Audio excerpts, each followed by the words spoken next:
स्वागत है आप सभी का फिर से हमारे YouTube चैनल पर। हम गुरुत्वाकर्षण चैप्टर पढ़ रहे थे जिसकी 2 क्लास पहले अपन पढ़ चुके हैं, जिनमें अपन ने डिस्कस किया है सारी चीज़ें कि जी और जी में रिलेशन क्या होता है, स्मॉल जी क्या होता है, कैपिटल जी क्या होता है। और लास्ट क्लास में अपन ने देखा था कि जी के मान में परिवर्तन कहाँ कहाँ पर होता है, ऊंचाई पर जाने पर, गहराई में जाने पर, ठीक है, पृथ्वी के सेंटर पर, पृथ्वी के घूर्णन के कारण, रोटेशन के कारण और पृथ्वी के शेप के कारण जी के मान में क्या क्या परिवर्तन होते हैं। तो आज आगे बात करते हैं उसमें कि किसी व्यक्ति का लिफ्ट में भार क्या होता है। ठीक है, आपने देखा होगा कि कोई वस्तु अगर किसी समतल तल पर रखी हुई हो इस प्रकार से, ठीक है, कोई वस्तु यदि किसी समतल तल पर रखी हुई हो, ठीक है, ये आपका एक तल है जिसके ऊपर ये कोई वस्तु रखी हुई है और ये अगर ऊपर की तरफ या नीचे की तरफ गति करती है तो इसका भार कम या ज़्यादा इसको महसूस होता है। या आप अपने आप के ऊपर सोचते हैं तो आप अगर किसी लिफ्ट के अंदर बैठे हुए हैं, ठीक है, तो यदि कोई व्यक्ति इस प्रकार से किसी लिफ्ट के अंदर खड़ा होता है, ठीक है, और लिफ्ट में जो व्यक्ति का भार होता है वो किन किन कंडीशनों पर डिपेंड करता है और कैसे कम या ज़्यादा उसको प्रतीत होता है, ये अपन देखते हैं। तो मान लो कि ये कोई लिफ्ट है जिसके अंदर एक व्यक्ति है जिसका मास है m, ठीक है, व्यक्ति का द्रव्यमान m है, ठीक है, और अगर आप किसी भी जगह पर एक फोर्स लगाते हैं तो आप यहाँ पर अप्लाइड बल कौन सा लगा रहे हैं, लिफ्ट के ऊपर mg लगा रहे हैं, है ना। तो आपके द्वारा लगाया गया यह व्यक्ति का भार कितना हो जाएगा, mg।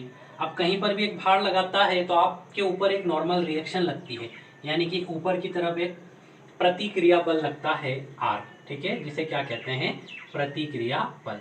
तो इस व्यक्ति के ऊपर लगने वाला प्रतिक्रिया बल क्या हो जाएगा, r, और जब नॉर्मल सिचुएशन होती है तो r = mg होता है।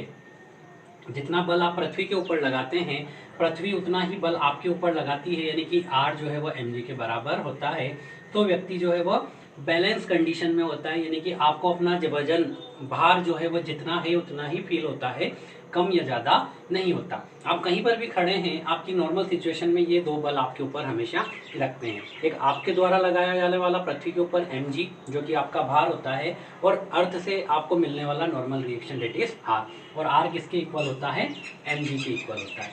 अपन इसकी अलग अलग सिचुएशन को देखते हैं कि किस प्रकार से व्यक्ति को लिफ्ट में अपना भार कम या ज़्यादा महसूस होगा जब वह एक त्वरित गति से, त्वरण से ऊपर या नीचे की तरफ जाएगी। तो सबसे पहला केस देखते हैं जब लिफ्ट जो है वो स्थिर हो, जब लिफ्ट स्थिर हो। अब लिफ्ट स्थिर है और लिफ्ट के अंदर कोई व्यक्ति है, तो देखिए जब लिफ्ट स्थिर है यानी ये वाली सिचुएशन खड़ी बनेगी। जब लिफ्ट स्थिर है मतलब लिफ्ट के अंदर खड़े हैं चाहे बाहर खड़े हैं, कोई डिफरेंट नहीं होगा।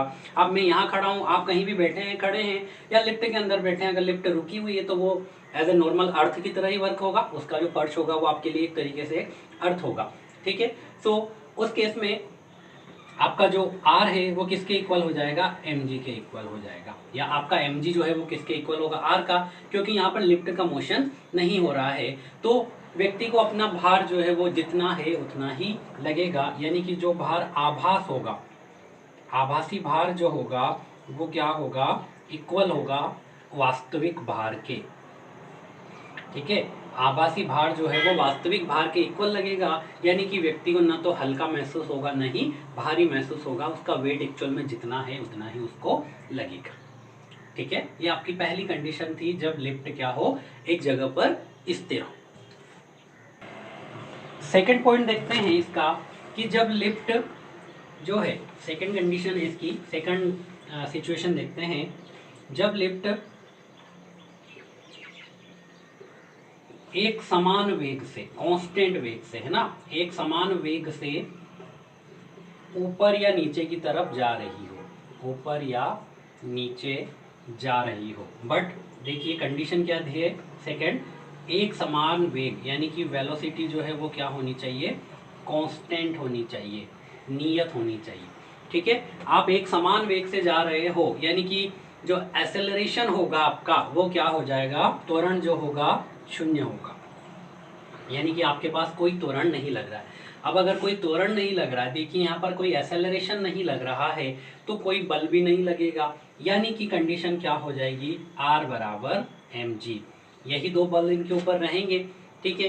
तो यदि ये कांस्टेंट वेग से v इक्वल टू कॉन्स्टेंट या तो नीचे आ रही हो या ऊपर जा रही हो, तो भी क्या होगा, r बराबर mg होगा।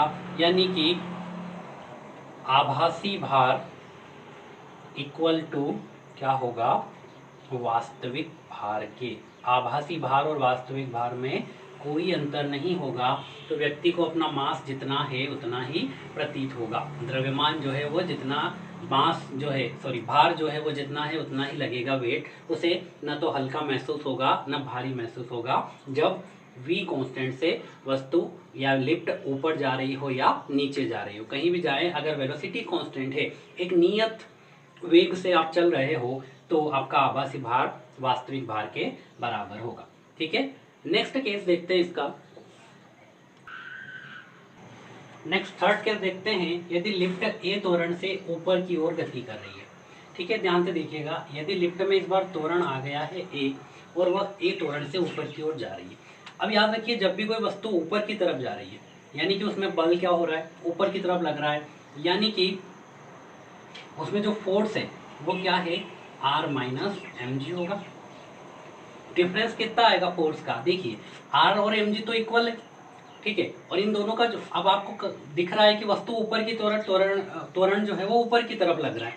ठीक है, अब ए त्वरण से जा रही है, यानी कि इसके अंदर बल क्या होगा, m इंटू ए, और ये m ए क्या है, यही तो ऊपर की तरफ लगने वाला है, यानी इसका और इसका डिफरेंस ही तो होगा। तो f इक्वल टू क्या है, m ए, ये किसके इक्वल हो जाएगा, r माइनस एम जी। क्यों होगा, क्योंकि वस्तु ऊपर की तरफ जा रही है, वस्तु उधर की तरफ जा रही है, यानी कि उधर की तरफ बल ज्यादा लग रहा है। ऊपर की तरफ बल ज्यादा लग रहा है, उधर में से नीचे वाला बल माइनस करेंगे, तो जो दोनों का डिफरेंस आएगा वही तो ये वाला बल है।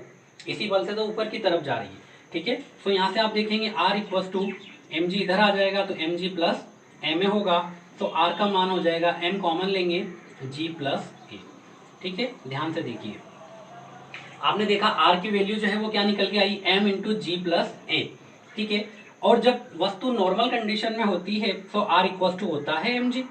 ठीक है, जब त्वरण नहीं होता है तो r इक्वल टू mg होता है इसमें। और इसको आप देखेंगे तो देखिए g का मान यहाँ पर क्या हो रहा है, बढ़ा हुआ दिख रहा है, g के साथ कुछ ऐड हो रहा है, यानी कि व्यक्ति का भार जो है वो क्या होगा, बढ़ जाएगा। यानी कि जो भार आभास होगा, आभासी भार जो होगा वो क्या होगा, ग्रेटर देन होगा, किससे, उसके वास्तविक भार से। यानी कि व्यक्ति को अपना भार बढ़ा हुआ प्रतीत होगा, व्यक्ति अपने आप को भारी महसूस करेगा जब लिफ्ट ए एक्सेलरेशन से ऊपर की तरफ जा रही हो। क्लियर है पॉइंट सबको। देखो, जब भी वस्तु एक तरफ जा रही है, कहीं भी जा रही है, जैसे मैं यहाँ खड़ा हूँ, कोई मुझे उधर की तरफ खींच रहा है, यानी उधर का बल ज्यादा है, तो उधर के बल में से इधर का घटा दूंगा तो वही तो जो डिफरेंस आएगा वो आएगा।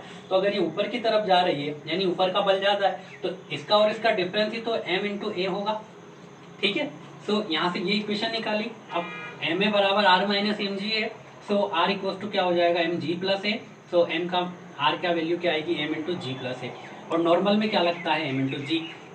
यानी कि ये आपका वास्तविक भार है और ये आपका आभासी है। सो आभासी का मान क्या दिख रहा है आपको, ग्रेटर देन दिख रहा है, यानी व्यक्ति अपने आप को क्या महसूस करेगा, बहुत भारी महसूस करेगा जब आप ऊपर की तरफ ए एक्सेलरेशन से चल रहे हो। ठीक है, नेक्स्ट बात करते हैं पॉइंट नंबर 4। यदि लिफ्ट ए त्वरण से नीचे की ओर गति करे। ठीक है, फोर्थ पॉइंट देखते हैं। अब देखिए यहाँ पर डिफरेंस आपको और क्लियर हो जाएगा। यदि लिफ्ट ए एक्सेलरेशन से नीचे की ओर गति करे, इस बार लिफ्ट नीचे की तरफ आ रही है ए एक्सेलरेशन। अब देखिए लिफ्ट नीचे की तरफ आ रही है, यानी इस बार कौन ज्यादा है, mg ज्यादा है। ठीक है, तो जो फोर्स लग रहा है रिजल्टेंट वो क्या है, mg माइनस आर। इस बार कौन ज्यादा हो गया, mg ज्यादा हो गया, तो इसका और इसका डिफरेंस है तो इसके इक्वल होगा। और f क्या है, नीचे की तरफ आ रही है, तो ma equal to mg minus R, व्यक्ति का भार m है। ठीक है, सो यहाँ से r देखेंगे तो r क्या आ जाएगा, mg माइनस ma। r इधर आया, ma इधर आ गया, सो r इक्वल टू क्या हो जाएगा, m इंटू जी माइनस ए, एम कॉमन ले लिया। तो अब देखिए नॉर्मल कंडीशन में जो आर होता है वो आपका एम जी के इक्वल होता है, और यहाँ पर देखिए जी माइनस ए हो रहा है, मतलब जी में से कुछ और कम हो रहा है, यानी कि व्यक्ति अपने आप को कैसा महसूस करेगा, हल्का महसूस करेगा। तो आप क्या बोल सकते हैं कि यहाँ पर जो आभास होगा भार से, उसका आभासी भार जो होगा वो कम होगा, किससे, उसके वास्तविक भार से, ठीक है, उसका आभासी भार कम हो जाएगा उसके वास्तविक भार से। और अगर आपको जो भार आभास हो रहा है वो कम है, यानी कि आप अपने आप को कैसा महसूस करेंगे, हल्का महसूस करेंगे। तो यदि लिफ्ट ए त्वरण से नीचे की तरफ आ रही है तो व्यक्ति अपने आप को हल्का महसूस करता है, ऊपर की तरफ जा रही हो तो भारी महसूस करता है, ठीक है। अब नेक्स्ट फिफ्थ पॉइंट की बात करते हैं। एक और केस इसके अंदर देखते हैं। यदि लिफ्ट जी त्वरण से नीचे की ओर गति करे, ठीक है, ए की जगह इस बार मैंने आपसे कह दिया है जी त्वरण से आ रही हो, यानी कि ए का जो मान है वो इक्वल टू हो जाए जी, ठीक है। अब जी अगर त्वरण से नीचे की तरफ आ रही है तो F इक्वल टू क्या होगा, mg minus R, point same रहेगा। अब जी से नीचे की तरफ आ रही है तो जो बल होगा वो क्या हो जाएगा, mg, तो mg equal to mg minus R, ठीक है। तो r इक्वल टू क्या होगा, mg माइनस mg, यानी कि r इक्वल टू क्या हो जाएगा, 0, ठीक है। r इक्वल टू 0 आ जाएगा कब, जब यदि जी त्वरण से वस्तु नीचे की ओर आ रही हो। मैं लिफ्ट में खड़ा हुआ हूं और वस्तु जी त्वरण से नीचे की तरफ आ रही है तो r 0 हो जाएगा, यानी वस्तु का आभासी भार कितना हो जाएगा, 0। आभासी भार क्या होगा, 0, यानी कि कौन सी कंडीशन आ जाएगी, भारहीनता की कंडीशन। और जी एक्सेलरेशन से वस्तु कब आती है, जब लिफ्ट का तार टूट जाए, ठीक है। ये लिफ्ट किसी तार के थ्रू चलती है, अगर तार टूट जाएगा तो फ्री फॉल होगा और मतलब स्वतंत्र रूप से गिरेगी। और जब कोई वस्तु स्वतंत्र रूप से गिरती है तभी उसके ऊपर जी लगता है, यानी कि वह जी त्वरण से नीचे की तरफ आ रही है, ठीक है। यदि लिफ्ट जी त्वरण से नीचे की आ रही है तो क्या होगा, भारहीनता की कंडीशन हो जाएगी, यानी व्यक्ति को अपना भार महसूस नहीं होगा, वह वेटलेस फील करेगा, ठीक है। इसको साथ में एक और कंडीशन लिख सकते हैं कि यदि लिफ्ट का तार टूट जाए, ठीक है। लिफ्ट जिस तार से चल रही होती है, आपने देखा होगा लिफ्ट में उस वायर के थ्रू जो चलती है वो वायर या वो तार जो है वो टूट जाए, तो लिफ्ट का तार टूट जाएगा तो फ्री फॉल होगा, यानी कि जी से नीचे गिरेगी। तो जो नॉर्मल रिएक्शन है उस पर लगने वाला बल है डेट इज क्या हो जाएगा, 0 हो जाएगा। तो व्यक्ति का आभासी भार क्या होगा, 0 होगा और वो अपने आप को कैसा फील करेगा, वेटलेस फील करेगा, उसे अपना भार महसूस नहीं होगा। इसी कंडीशन को कहा जाता है भारहीनता। और इस केस में अगर वो कोई चीज़ अपने जेब से या कहीं से छोड़ता है तो वह वहीं तैरती रहेगी जब तक वो नीचे गिर रही है, क्योंकि वह फ्री फॉल हो रहा है और वहाँ की कंडीशन कैसी बन गई है, भारहीनता की, ठीक है, वेटलेस कंडीशन। एक और पॉइंट देखते हैं कि यदि लिफ्ट का त्वरण जो है वो ए गुरुत्वीय त्वरण जी से ज़्यादा हो जाए, ठीक है, यानी लिफ्ट का जो त्वरण है ए, उसका जो मान है वो जी से ज़्यादा हो जाए। तो देखिए अभी अपने देखा था वस्तु अगर नीचे की तरफ आ रही है तो जो एफ होगा वो क्या होगा, एम जी, ठीक है, माइनस आर था, ठीक है, एम जी माइनस आर था। एफ का मान क्या हो जाएगा, यहाँ पर मैं कह रहा हूँ एम ए, क्योंकि ए त्वरण से नीचे आ रही है तो that is M G minus R. तो यहाँ से आप आर देखेंगे तो आर इक्वस टू क्या हो रहा है, M G minus M A, so R equals to M into G minus ए।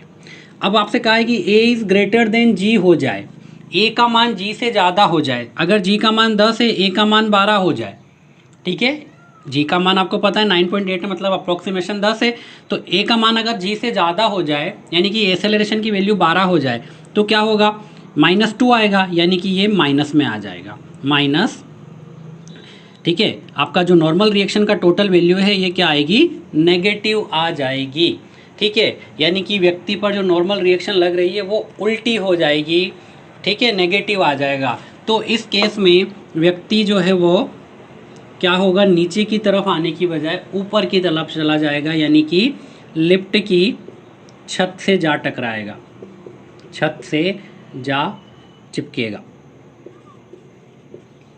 ठीक है, क्योंकि व्यक्ति को नीचे की तरफ जाना होता है पर ए का मान आर जो है वो क्या हो गया, नॉर्मल रिएक्शन प्रतिक्रिया बल ऋणात्मक हो जाएगा, तो व्यक्ति ऊपर की तरफ जाके लिफ्ट की छत पर जाकर चिपक जाता है, ठीक है। तो ये केस याद रखिएगा, अपन ने 6 केस डिस्कस करे हैं लिफ्ट में। पहला केस, जब लिफ्ट स्थिर हो तो व्यक्ति को अपना भार जितना है उतना ही फील होता है, ठीक है। चलो इसका एक क्विक रिवीजन देख लेते हैं ताकि आपको सारी चीज़ें क्लियर हो जाए कि कैसे कैसे लिफ्ट में कंडीशनें बनती है, ठीक है। सो सबसे पहला पॉइंट अपन ने देखा था, जब लिफ्ट स्थिर हो, ठीक है, तो क्या होता था, नो चेंज, ठीक है, यानी कि आभासी भार इक्वल्स टू क्या था, वास्तविक भार, कोई परिवर्तन नहीं होगा, यानी व्यक्ति का भार जितना है उतना ही लगेगा, उसे ना भारी महसूस होगा ना हल्का महसूस होगा। सेकंड कंडीशन थी जब कांस्टेंट वेलोसिटी से v कांस्टेंट से ऊपर या नीचे की तरफ जा रहा हो। जब लिफ्ट कांस्टेंट वेग से ऊपर या नीचे की तरफ जा रही है तब भी कोई परिवर्तन नहीं होगा, यानी कि आभासी भार इक्वल्स टू क्या होगा, वास्तविक भार के।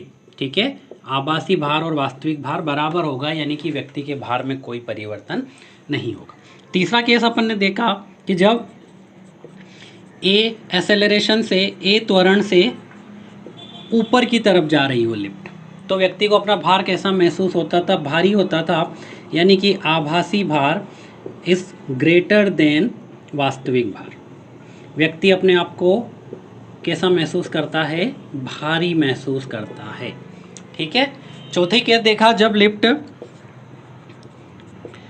ए त्वरण से नीचे आ रही हो, नीचे की तरफ आ रही हो, तो यहाँ पर क्या होता था, कम वजन लगता था, यानी कि आभासी भार कम होगा, किससे, वास्तविक भार से, यानी कि व्यक्ति अपने आप को कैसा महसूस करेगा, हल्का।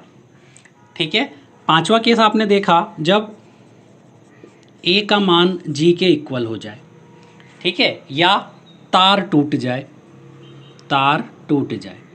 ठीक है, तो इस केस में क्या होता था, भारहीनता की कंडीशन। ठीक है, भारहीनता, या फिर आप क्या कह सकते हैं कि उसका जो आभास होने वाला भार था वो क्या हो जाएगा, शून्य हो जाएगा। ठीक है, रियल वेट, आभासी भार जो इमेजनरी वेट होगा, आभास होगा, वो क्या हो जाएगा, ज़ीरो हो जाएगा। और छठी सिचुएशन अपन ने देखी कि जब ए का मान जी से ज़्यादा हो जाए, ठीक है, ए का मान जी से ज़्यादा हो जाए तो क्या होगा, व्यक्ति छत पर जाकर चिपक जाएगा, छत पर जाएगा, जाके चिपकेगा।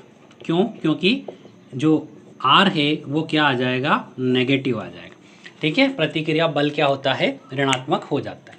ठीक है, इसको अच्छे से याद कीजिएगा, आपको यहाँ से एक क्वेश्चन डेफिनेटली हर एग्जाम में देखने को मिल जाता है। मोस्ट ऑफ द टाइम जब भी लिफ्ट का क्वेश्चन पूछा जाएगा, यहाँ से आप हर क्वेश्चन का आंसर अच्छे तरीके से दे सकते हैं। ठीक है, तो इस प्रकार से ये गुरुत्वाकर्षण का चैप्टर आपका कंप्लीट हो चुका है। वीडियो को अधिक से अधिक अपने दोस्तों के साथ शेयर कीजिए, चैनल को सब्सक्राइब कीजिए और बेल आइकन को प्रेस कीजिए, ताकि जब भी कोई नया वीडियो डाला जाए आप तक उसका नोटिफिकेशन पहुँच जाए। Thank you.